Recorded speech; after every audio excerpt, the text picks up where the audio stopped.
Hey, I'll tell you stories. I make my way through this tricky bamboo grove here. It's not easy going. It's steep right there. I gotta get down over there and I gotta get through here. Here we go. I had a chance to mention that I had lived in a potato chip delivery truck at one point. I was on Twitter or something this week. And who's on Kevin? Lived in a potato chip truck. That must say, whoa, slipping. He said, that might be interesting. Ooh, there's a good photo chance. Ooh, don't let go. Dummy. And so I'll tell you about the potato chip truck. Yeah, when I was finishing up junior college, I was getting ready to go to university. I was going to Chaffey College in Southern California. I was getting ready to go to university at Humboldt State University in Northern California. And I had saved up a lot of money that I was going to use for my tuition. I mean, not my tuition, dormitory. Yeah, I made my way through college. Yeah, I'm proud of that fact. Yeah, we worked lots of part-time jobs and didn't take any student loans. It took me a long time. It took me more than 5 years, almost 6 years to get through college as a result, because I had to work a lot. I couldn't take as many classes. But I had saved up all this money for dorms, and I was always looking for money-saving ideas. And my father is another story about how our family had lived in a Frito Lay Potato Chip delivery truck when I was kids. We were hippies, and we wandered around the United States and Canada living in a truck. That's a whole other video. But we still had that thing, and it had been beaten up by how do you beat up a truck? It had been destroyed by vandals, vandalized really bad. And my dad, we had it in storage. My dad was paying like $80 a month to keep it in this storage place, and it had been vandalized and destroyed. And he said, you know what, Kurt, Lyle, my brother, he says, I'm not going to keep. We had some sentimental attachment to this old thing, this old truck. It's a 1963 truck, just 1 year older than me. And step van, sliding doors and all. He said, I'm gonna just give it to, salvage, junkyard, have them take it away. Ow! I just got stabbed. This stick stabbed me bad right in the leg. Ow! I'm already bleeding, but not enough. This got some blood coming around here. This hike's been a rough one, but nothing like a good bit of blood to make you know you're having fun. So, hey, we made it through the bamboo grove. I can see clearly now. The path is screwy. Don't fall over here, dude. But that was definitely rough through there. So I said, Dad, can I have it? Can I have we called it Strider, that truck. Can I have Strider?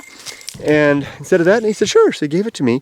And I took the money that I had saved up for the dorms at Humboldt, and I fixed it back up. I put new windows in that had been broken, got the electrical stuff working again, got the motor, what was it, inline 4 or inline 6 motor working again, and I got it running. It was great. So then my great idea was, I'm going to go to university and I won't pay for the dorms. I'll live in this motorhome on the streets of Arcata, and I'll save money, even more money. I'll get through school. Yay! Well, I got up there and went up there with my friend Chuck, and he had got the dorm, and he would, in the dorm, and I was being kind of chintzy, I would sleep in the truck, and I was standing to start a class, I would sleep in the truck, and I would park the truck on various places in the streets around Arcata and sleep overnight. And then I had a shower in it, but I didn't use it very much. I would go up to the dorms. Chuck was in the Redwood dormitory at Arcata, and I would go up to the dormitory and use the shower there. It's the kind of thing I wouldn't do now, but it's not I didn't pay for it. I shouldn't use it, but I did it then. It was working out all right until the cops started noticing. It's a small town. Started noticing me around, and they started one day knocking on the door, and they told me, you can't do this. You can't be sleeping on the streets like this. You got to have this thing in a motorhome park or something. So darn it, I was in trouble now because it foiled my plans. So you know what I did? I started traveling up the coast of California, and I would sleep on the beach, the various beaches, the long coastline there by, McMurray Beach or something like that, by McKinleyville, and then up by West Point and was it Trinidad, along the beaches there on the road. And I found this one beach that I would stay on that was pretty nice, and it was also a good place, near a place where I could go surfing, because I had all my surfboards. I had a rack on the top with the surfboards. It was great. No, the rack wasn't on top. It was on the back. Anywho, so one day it was working out okay, except it was expensive with the gas and all that stuff. And I wasn't worried about it. I was just, I was living one day at a time. But one day had been surfing, and I had the motorhome parked, and this dude came driving down. I remember it was Moonstone Beach near Trinidad. And this dude in this blue truck came zooming down. He was pissed. He came zooming up and he read me the riot act. And what I had done was there's a little empty house there, not abandoned, but it's like a party house for a restaurant up on the hill. And he had seen me using the hose, the water there, to wash off the wetsuit, wash all the salt water off. And he got in his car and drove down. What are you using my water for? It's not your water. What are you doing that for? And I felt really bad, you know. And even though he was really mean to me, I said, I apologize. I said, I'm sorry. Yeah, I know I did something wrong, and I shouldn't have done that, and I'm very sorry, and I won't do it again. And I called him sir, and was very polite. And he got in his truck and zipped away. Well, I didn't go back to that beach for probably a month. Finally, a month later, the waves were really hitting at Camel Rock. God, I love that place, man. Good surfing.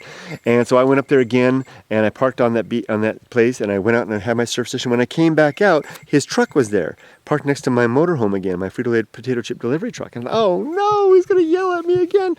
And he was such a character. But he stepped out of the truck when he saw me coming up. He says, there you are. This guy's an old World War II vet. He fought the Japanese, and I think he was on a destroyer. He did the gun, the machine gun thing to take out he used to take out kamikazes. They would come flying in. He used to tell me stories of trying to shoot down kamikazes and hit the ship and stuff like that. It's really amazing. But anyway, this all came later. But he has no problem with Japanese. He loved Yumiko like a daughter, and even though we were just boyfriend and girlfriend there, and he used to love to show us his baby picture with this enormous penis that had been doctored on it. He'd go up to everybody and say, "Hey, I'll show you my baby picture," and he'd show the baby picture, the little baby with this giant cock. He was a great guy. Anyway, I'm getting ahead of myself. He came up to me, he says, "Where have you been?" He was kind of the gruff thing. And I said, well, "I'm sorry, he says, I've been waiting for you to come back."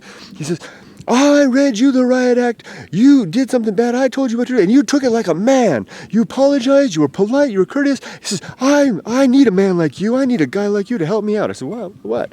He says, "I own this whole area here. This whole beach is mine. My family came here from covered wagon days and settled this area." He did. He owned the whole thing, and riparian rights right down to the high water mark, and including the parking lot and the house and everything that we were on. He says, "I have kids coming down here and screwing with my beach sometimes. I need a good, able-bodied, good guy to come and protect my beach." He says, "I like to have you park your motorhome right here. I'll run down, electrical system down to it, water down to it. We'll run a telephone line down here, all free, and I'll even give you a job. We can work at my beach house here, helping me out cooking for the Lions Club and the Rotary Club barbecues." I'm like, "What, really?" He says, "Yeah, he says, I want you to do this. What do you think? You can start right now." So I did. So I backed the motorhome in there.